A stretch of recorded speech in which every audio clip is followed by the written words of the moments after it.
안녕하세요. 주영강TV. 오늘은 제 60강입니다. 성경에 나오는 한자를 올바르게 풀이하는 그런 생각에서 이 강의를 시작하게 됐습니다. 60강이 됐습니다. 굉장히 의미가 있다고 생각합니다.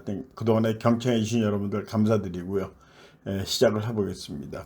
우리가 이제 교회 가서 사회자가 있고 예배를 드릴 때 목사님이 계시고 그러죠. 이제 사회자가 이런 얘기를 하죠. 이번엔 당회장 목사님 설교가 있으시겠습니다. 이렇게 해서 당회장 목사님, 이게 이런 거래요. 그 당회장 목사님이라고 호칭하는 거는 당회할 때 또는 행정 업무를 볼 때 그때 쓰는 용어지, 이렇게 할 때는 설교할 때는 담임 목사님 설교가 있으시겠습니다. 이렇게 하면 말이 맞아요. 근데 어떤 교회, 좀 제법 큰 교회인데 가서 설교를 들으라고 갔는데 그 사회자분이 당회장 목사님의 설교 말씀이 있으시겠습니다. 예. 처음에 들을 때도 좀 어색하게 들었는데 역시 그때는 담임 목사님 이렇게 써야 된다는 말이 있네요. 네. 자, 시작하겠습니다. 오늘의 첫 한자어는 진중입니다. 이거는 출애굽기 19장 16절에 있는 말씀인데 그때 요 말씀 요 한자를 빠뜨렸어요. 그러니까 죄송하고요. 여기서 이제 본문을 읽어드리겠습니다. 19장 16절. 셋째 날 아침에 우레와 번개와 빽빽한 구름이 산 위에 있고 나팔 소리가 매우 크게 들리니 진중에 있는 모든 백성이 다 떨더라. 자, 진중. 이거는 진칠 진자 가운데 중. 진중하면 전쟁 생각이 나죠. 전쟁 같은 그런 느낌이 들죠. 그러니까 싸움하는 그런 와중에 진중에 있다. 그런 뜻으로 쓰였습니다. 진을 쳤다 그랬죠. 그래서 이순신 장군이 이제 하깃진, 하기 날개가 날개를 편 모양의 진, 하깃진 전투, 하깃진을 쳐가지고 전투를 승리를 이끌었다는 그런 기록도 있죠. 예, 진.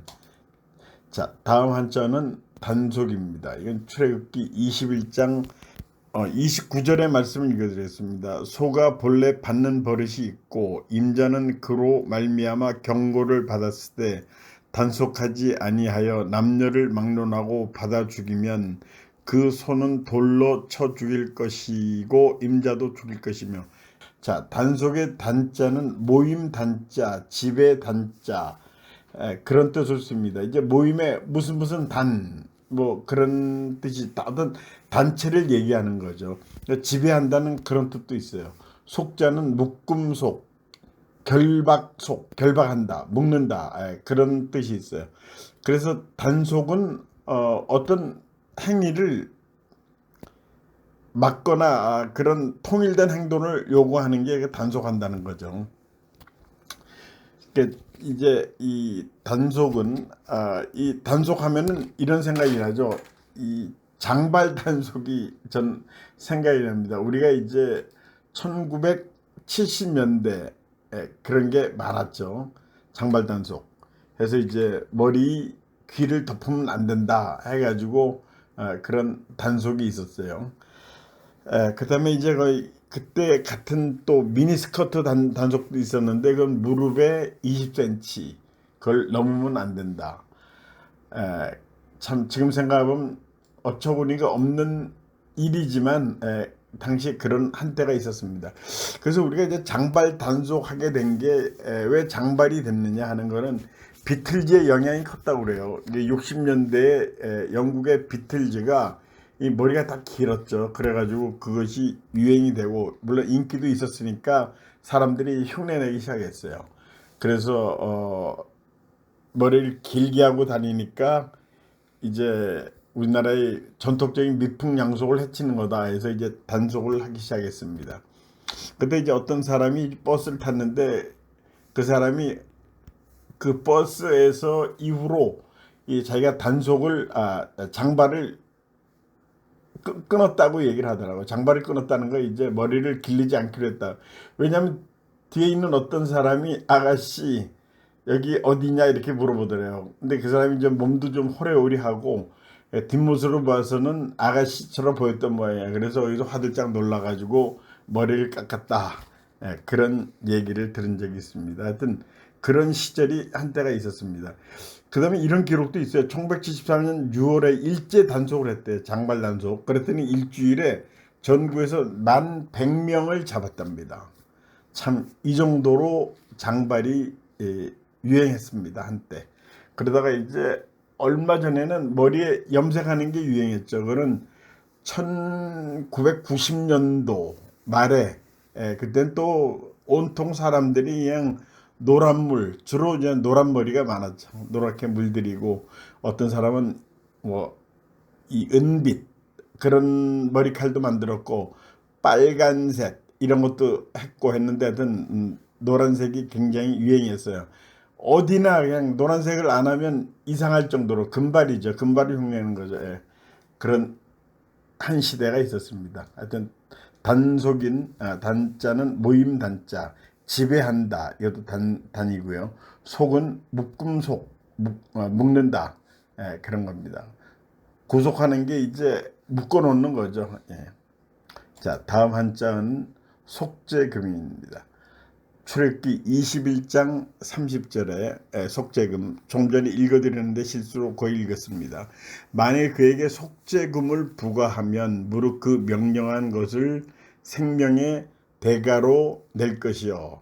해서 이제 부과 요 밑에 요 한자도 같이 설명을 드리겠습니다. 자 속죄금은 속죄할 속자예요. 근데 죄자는 범죄죄, 허물죄. 금자는 이제 쇠도 되고 금도 되고 골드, 돈도 이제 금이죠. 우리가 갖고 있는 돈, 속죄금. 그러니까 죄를 속죄하려고 말 그대로 죄를 벗어나려고 내는 돈이 바로 속죄금이죠. 속죄금. 그래서 이제 마틴 루터가 종교 개혁을 했는데 그것도 이 면죄부 때문에 문제가 됐었죠. 이 돈을 내면은 죄를 면하게 해준다. 이제 면죄부 판매가 비롯된 거죠, 그게.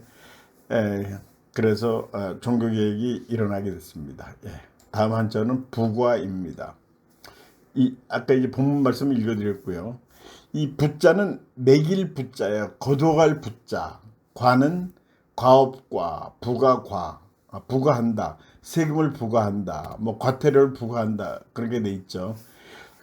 근데 여기서 이제 과자, 이 과, 이거를 좀 주의해서 볼 필요가 있는데, 우리가 이제 예를 들어 대학을 얘기하면요.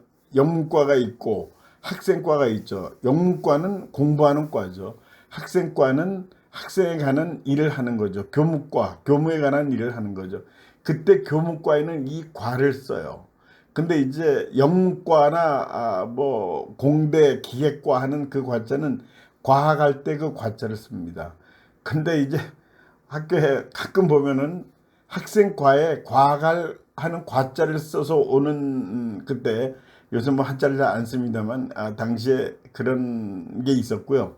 또 이제 뭐 기계과 전기과에다가 이 과업 과자를 써가지고 그 화를 내는 좀 짜증을 내는 그런 걸 본 적이 있어요. 한자를 제대로 썼어야 되는데 그렇지 않았습니다. 다음엔 포도원입니다. 출애굽기 22장 5절의 말씀이에요. 포도원. 사람이 밭에서나 포도원에서 짐승을 먹이다가 자기의 짐승을 놓아 남의 밭에서 먹게 하면 자기 밭에 가장 좋은 것과 자기 포도원에 가장 좋은 것으로 배상할지니라. 자, 이렇게 나와 있습니다. 포도원. 포도원은 뭐 알겠죠? 포도밭이겠죠. 포도밭. 그렇지만 이제 포도는 한자인데 포도전, 밭전자 이렇게 쓰진 않죠. 포도밭이라고 그냥 얘기를 하죠. 자, 포도밭. 이 포도포자에 포도나무 도자예요. 원자는 동산 원자. 포도원. 그래서 이제 포도주를 많이 먹죠. 우리나라 사람들도. 전에는 뭐 막걸리 먹고 그랬는데 요새는 이제 서구화 돼가지고 포도주를 많이 먹습니다. 그래서 이제 포도라는 그 포도주의 포도는 이 경사가 지고 모래흙이 있고요. 푸석푸석한 모래흙에서 잘 자라고요. 일조량, 또 바람이 잘 통한 거 이런 데서 잘 자란답니다. 좋은 포도주가 나온대요. 그러니까 프랑스 포도주 유명한데 이제 보르도 지방에서 나오는 포도주가 굉장히 유명하죠. 근데 이제 보르도 지방에 누가 갔더니 바로 길 건너에 보르도가 아닌 그 지역에 사는 나는 포도로 만든 포도주가 있어요. 거기도 물론. 그런데 이 보르도 포도주하고 그 포도주는 굉장한 가격 차이가 나더라. 그런 얘기를 들었습니다. 그래서 이제 포도주 이제 우리나라 사람들이 중동에 한참 갔었죠. 1980년대. 그때 이런 일이 있었어요. 중동에서 이제 술을 못 먹게 하니까 한국 사람들이 꾀를 냈대요. 참 기가 막힌 꾀를 냈어요. 건포도는 먹게 해주거든요. 그 건포도를 가지고 어떻게 발효시켜서 포도주를 만들어 먹었답니다. 거기 이제 모래가 많죠. 모래 사막에 넣고 뭐 발효하라고 뭐 좀 넣겠죠. 뭐 전혀 안 넣을 수는 없으니까 그거하고 물하고 해가지고 그 모래 사막에서 만들어 놓은 포도주. 예. 그 어떤 사람이 이제 그걸 먹고 참 인생에서 가장 맛있는 술을 먹었다. 마셔봤다 하고 그런 얘기를 했었습니다. 예. 자, 다음 한자는 양편입니다. 22장 9절의 말씀 보겠습니다. 어떤 이른 물건즉 소나 낙이나 양이나 의복이나 또는 다른 이른 물건에 대하여 어떤 사람이 이르기를 이것이 그것이라 하면 양편이 재판장 앞에 나아갈 것이요 재판장이 죄 있다고 하는 자가 그 상대편에게 갑절을 배상할지니라. 그래서 이제 여기 양편하면 이제 뭐 양쪽 편을 얘기하는 건 다 알겠죠. 이제 양은 둘 양이죠. 그다음에 편은 편하다 할 때도 편자를 쓰고 변이라고 읽기도 하고 한쪽이다. 남편은 남자 편이다. 옆편 내라고 하죠. 내를 붙여가지고 이제 거기서도 남자 편이냐 여자 편이냐 뭐 그런 것도 있고. 그다음에 중국 사람들은 200원을 200이라고 안 하고 양백원이라고 그래요. 그 참 이상하더라고요. 2만 원, 양만 원, 2천 원, 양천 원 꼭 이렇게 표현하더라고요. 그래서 이제 양편하면 또 생각나는 그런 말이 있는데 은행에서 이자를 돈을 꿔주면 이제 이자를 받죠. 이자를 받는데 그때 은행에 따라서 이런 게 있었어요. 양편 넣기냐 한편 넣기냐. 그러니까 1일날 돈을 빌려줘서 10일날 갚는다 하면은 1일부터 10일까지 받는 은행이 있었고요. 1일부터 10일까지 해서 하루를 빼주는 은행이 있었어요. 이게 둘 받는 거는 이건 모순이다. 하루는 빼야 된다. 이렇게 했는데 요새는 어떻게 하는지 모르겠는데 하여튼 그때 그게 한참 논쟁거리가 됐어요. 금액이 크면은 그 이자 금액이 굉장히 커지거든요. 그러니까 거기 아주 예민하게 반응을 했었죠. 예. 다음 한자는 새입니다. 자, 22장 15절 말씀에서 보겠습니다. 그 임자가 그것과 함께 있었으면 배상하지 아니할지니라. 만일 새 낸 것이면 새로 족하니라 하고 나와 있습니다. 자, 새 냈다. 그러니까 새 냈다는 건 빌렸다는 거죠. 그래서 우리가 이제 임차인하고 임대인을 잘 구분하지 않는 경우가 많아요. 그 집 어떻게 했어? 이거 임대했어. 그러니까 그 사람은 집을 빌린 사람인데 임차했다 해서 하는 말이 맞는 얘기죠. 그 차자가 빌릴 차자거든요. 그러니까 보통 임차인 이렇게 얘기 안 하고 그냥 임대라는 말로 통해서 쓰는데 그건 좀 잘못된 거죠. 그러니까 남의 집을 쓰는 거는 임차인이죠. 어디 새 들어 사는 거는 임차인입니다. 임차인. 그래서 이제 우리나라에 전세라는 제도가 특별한 제도가 있어요. 어느 집을 1억을 주고 어느 기간 동안 산다.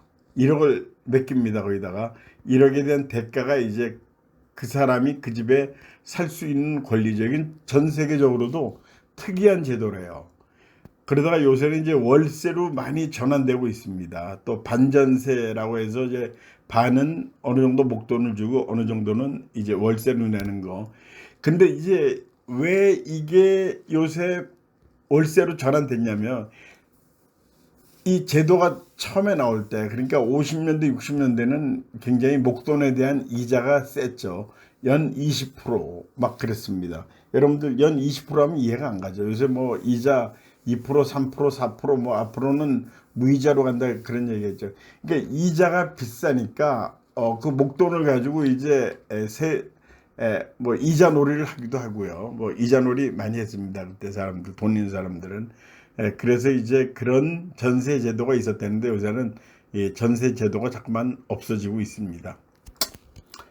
그다음에 사글세라는 거 있죠. 이건 삭월세가 맞아요. 사글세 말하기 편하게 그렇게 하는데 삭월세. 삭자는 초하루 삭자입니다. 초하루.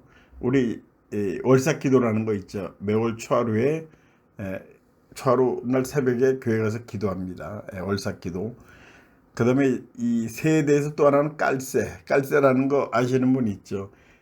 이 땅을 또는 이 집을 1년에 5천만 원에 내가 쓴다. 여기를. 그게 깔세죠. 5천만 원 내고 뭐 아무 조건도 없어요. 5천만 원 내고 이제 쓰고 1년 되면은 거기서 이제 나오는 거죠. 그런 깔세라는 제도. 이거 뭐 다른 나라에 있는지는 잘 모르겠는데 하여튼 이런 제도가 또 우리나라에 있습니다. 예. 자, 다음 한자어는 납폐금입니다. 출애굽기 22장 16절에 있습니다.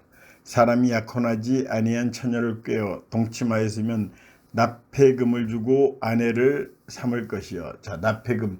이게 드릴 납자예요. 패자는 비단 패자, 화폐 패자, 돈 패자.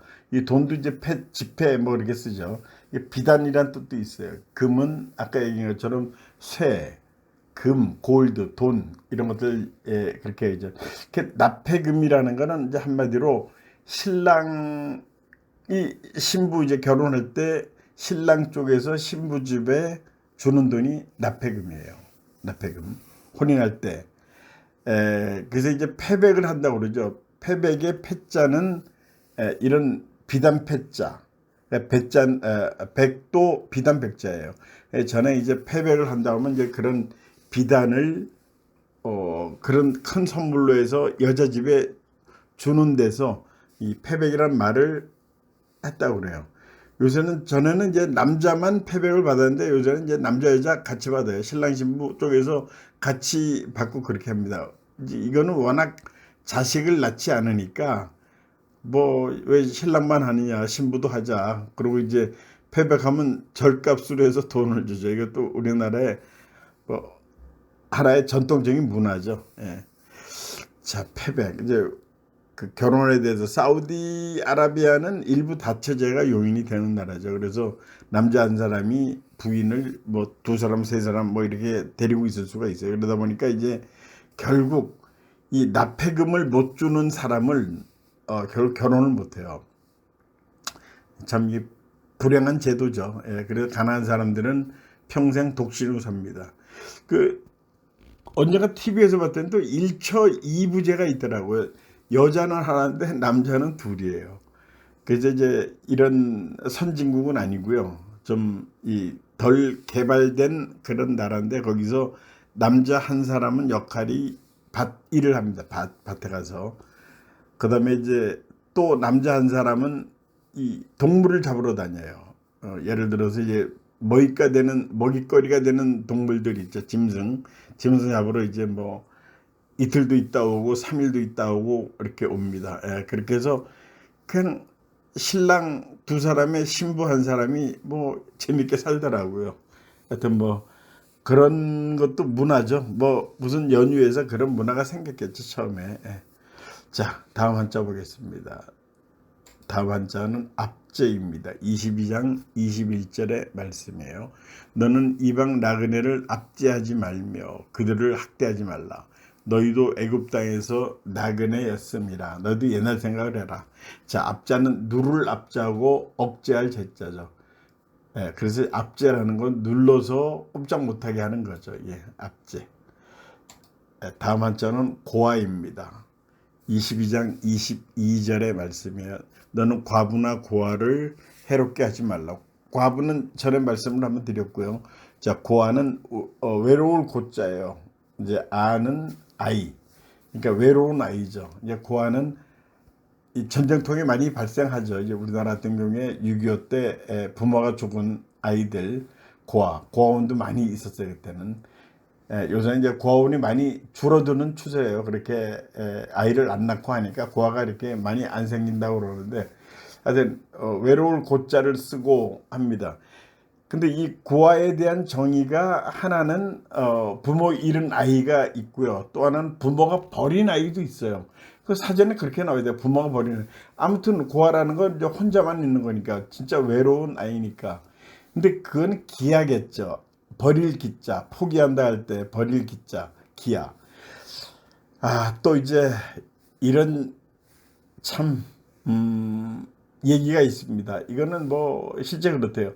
이 노련한 경찰관들은 말이죠. 이렇게 어떤 애가 막 울면서 옵니다. 누가 이제 어떤 사람이 얘 길 잃어 버렸나 봐요 하고 이제 애를 데리고 오죠. 그러면 노련한 경찰관들은 이 애는 엄마가 버린 애다, 아니면 이 애는 진짜 길을 잃은 애다, 이렇게 구별을 한대요. 그 구별의 기준이 뭐냐면요, 애가 옷을 잘 입었잖아요. 깨끗하게 입고 뭐 주머니에 먹을 것도 있고 돈도 조금 있고, 이거는 부모가 버린 애예요. 그 애는 부모가 이제 좀 안 된 얘기죠.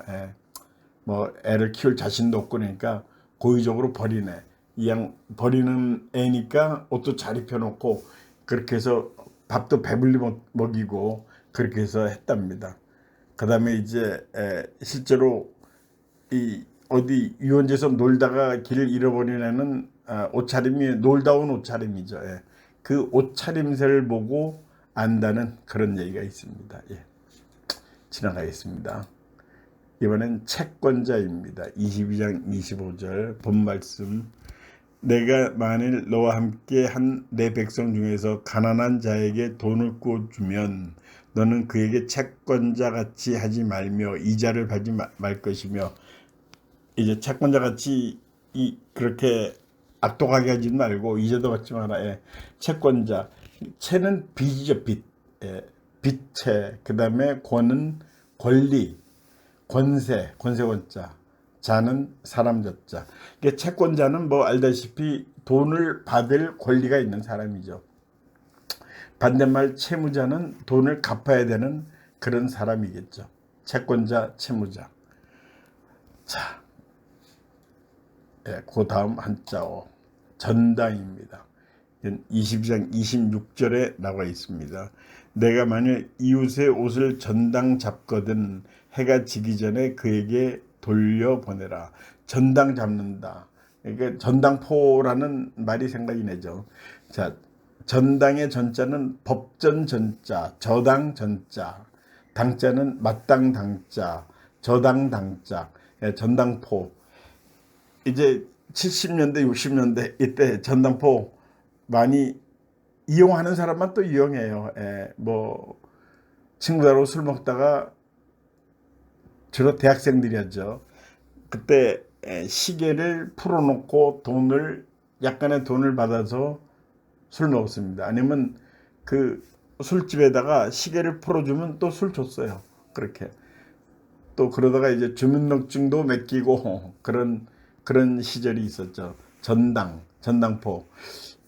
그 시대별로 이제 전당포가 업종이 이렇게 됐대요. 처음에는 60년대는 뭐가 많냐면 이런 시계, 이런 귀금속 중에 좀 그렇게 뭐 요새 같은 보석 다이아몬드는 아니고 그냥 금붙이 이런 것들이 왔었고, 이제 70년대 되니까 카메라 같은 게 좀 들어오더래요.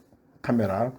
이제 그 다음에 80년대 되니까 좀 값나가는 옷도 좀 있었고 명품들 이런 것들이 좀 있었고, 그 다음에 90년대 되니까 이 전당포가 많이 없어지기 시작했어요. 왜 없어졌냐면요, 이 신용카드가 나오면서 카드를 쓰면은 돈을 많이 잘 빌려주죠. 많은 큰 돈은 아니더라도 그냥 100만 원 이하 정도에서 돈을 많이 빌릴 수가 있습니다. 카드만 가지고. 그래서 이 전당포가 자꾸만 이제 없어지는 그런 추세가 되었죠. 그래서 이 전당포라는 건 물건을 맡겨놓고 어느 기간 내에 안 찾아가면 처분해도 좋다 하는 이제 그런 무언의 약속을 하고 하는 거죠. 다음 한자어 유일입니다. 출애굽기 22장 27절에 그것이 유일한 옷이라 그것이 그의 알몸을 가릴 옷인즉 그가 무엇을 입고 자겠느냐 그가 내게 부르짖으면 내가 들으리니 나는 자비로운 자임이라. 자, 유일은 하나죠. 유자는 하나, 일도 하나. 그러니까 유일은 유일무이 그렇게 하죠. 하나만 있고 둘도 없는 거. 오직 유자입니다. 유일, 유일하다. 그거 쓰죠. 다음에 한 자는 모독입니다. 22장 28절에 나오는데 너는 재판장을 모독하지 말며 백성의 지도자를 저주하지 말라. 그래서 이제 모독의 모자는 무릅쓸 모, 독자는 더럽다, 더러울 독. 그래서 독직 사건은 그 직을 더럽힌 사건이다. 그러니까 국가원수 모독죄라는 게 있죠. 여기 그 죄가 80년대에 없어졌어요. 왜냐하면 국가원수 모독하는 게 국가원수도 하나의 인간이다. 뭐 국가원수라는 특별한 직위 있지만 그 자유롭게 의사 표현할 수 있는 권한이 있다. 민주사회에서는. 그래서 국가원수 모독죄라는 제목이 폐지가 됐습니다. 요새 뭐 국가원수를 가지고 사람들 뭐 코미디 소재로도 쓰고 뭐 여러 가지 이렇게 존중은 하지만 그렇게 쉽게 말도 하고 그렇게 하죠. 예. 자, 모독의 모자는 무릅쓸 모, 독자는 더러울 독. 그렇게 이해하시면 되고요. 다음에 이제 풍설입니다. 이거는 23장으로 넘어가겠습니다. 23장 1절 너는 거짓된 풍설을 퍼뜨리지 말며 악인과 연합하여 위증하는 증인이 되지 말며. 그래서 이제 풍설하고 위증 두 가지 있습니다. 풍설은 바람 풍자의 말씀 소리예요. 그러니까 바람 따라 흘러가는 말씀. 그러니까 이리저리 돌아다니는 말씀. 그러니까 이건 소문하고 비슷한 개념으로 보시면 됩니다. 풍설. 그런 풍설이 있다. 그런 풍설이 떠들고 없다. 실상이 없이 떠도는 말. 이게 풍설이라는 거고요. 다음에 위증. 자, 위증은 거짓 위자죠. 참이냐 거짓이냐. 그 다음에 증은 증거 증자. 이게 위증은 거짓말을 하는 거죠. 거짓 증언하는 거죠. 위증. 위증죄. 참 무섭습니다. 이 국회에서 위증죄는 본 죄보다 더 무서울 경우가 있어요. 왜냐하면 그 위증으로 인해서 말미암아 국가가 잘못될 수가 있거든요. 그래서 일단 위증죄라는 게 굉장히 엄하게 다뤄집니다. 국가에서는. 자, 그래서 이제 오늘은 여기까지 하겠고요. 오늘도 경청해 주신 여러분들 대단히 감사합니다. 안녕히 계십시오.